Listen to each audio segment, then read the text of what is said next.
The second lesson: Parizaad is dejected. His reputation is tainted and his heart is heavy. He feels the wrath of his community, and his elder sister does as well. There are even insinuations that she won't ever find a match because of the disgrace Parizaad has wrought. In his sorrow, Parizaad finds himself at a train station, waiting intently at the platform for the next train, perhaps wanting to escape everything temporarily. Or perhaps this is where he meets Ahmad Nasaz, who spends his free time at the platform, which is the coolest character trait ever, searching for inspiration for his poetry and avoiding people. He talks to Parizaad and instantly forms a connection with him, which is fortunate, you know, because everything from here on out is thanks to him. Otherwise, no Parizaad. Nasaz nurtures the artistic side of Parizaad to the point where he is confident enough to get his writings published in his college magazine. Woohoo! Meanwhile, Majid Boy and Nahid get married ASAP and have the audacity, the gall, the nerve, the stupid faces to invite Parizaad and his family to the wedding. Thankfully, none of them can make it. Oh, right. The reason isn't any good. Parizaad's sisters-in-law want to be rid of Saida, so they fast-track her wedding in the middle of her last semester. Side note, Saida was actually hopeful for Majid Boy to wed her. Why? Beats me. I hope something beats Majid Boy too. Anyway, we find out that the suitor for Saida, Salim, is actually much, much older than her and is an ordinary but honest shop owner.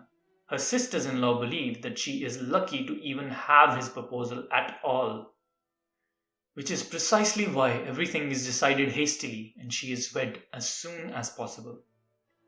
Ironically, on the same day as the two-faced couple, Majid Boy and Nahid leave for a good life to some place and are out of the picture. Thank God. Very surprisingly though, Salim proves to actually be the nicest guy and treats Saida with much respect. Wait, his only downside was being old? Huh, who knew? A test to their new relation is a bogus claim by an influential man who has Salim's shop sealed, his inventory confiscated, and Salim himself jailed. Thankfully, Salim is released on bail and the matter is settled on the day he is locked up, thanks to Parizaad calling in a favor from the father of one of his students who still respect him dearly. While Saida's other brothers decide to not move a muscle. This puts Salim in an unenviable position of having to start over, with almost nothing but his good name to tide him by. In the meantime, Parizaad meets Bubbly Badmash. Actually, Saima, but don't tell anyone I said that. Who is a tomboy because her parents wanted a boy and had her instead, so they raised her fondly. But now it is becoming difficult for them to find her a match because of her behavior, which sees her lashing out towards anyone expecting her to act girly. Luckily, she forms a bond with Parizaad instantly, as he is kind to her and seems to understand her better than anyone. Upon witnessing certain disasters, and on Nasaz's advice, Parizaad considers Bubbly for who she is and the relationship he might be able to have with her. Parizaad does initially have different worldly motivations for wanting to marry Bubbly, like helping Salim in his business with the dowry money Bubbly's parents have in mind for her husband, and getting out of his old house where he is unwelcome and mistreated. But gradually his fondness increases despite everyone else.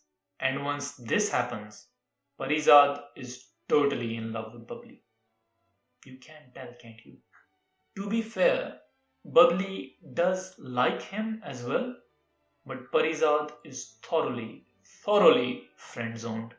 Which is why, when Bubbly gets wind of Parizaad's proposal, she swiftly forms a plan to run away from home. We see the fallout of her departure devastate her parents and Parizaad. But everyone has to move on. Her parents relocate to another city to live a life without their only daughter. And Parizaad graduates from his college and gets a scholarship in a university for Urdu. But he also has to part with Nasaz. He is yet again broken-hearted in love and friendship. But for the first time, Parizaad is hopeful for his future.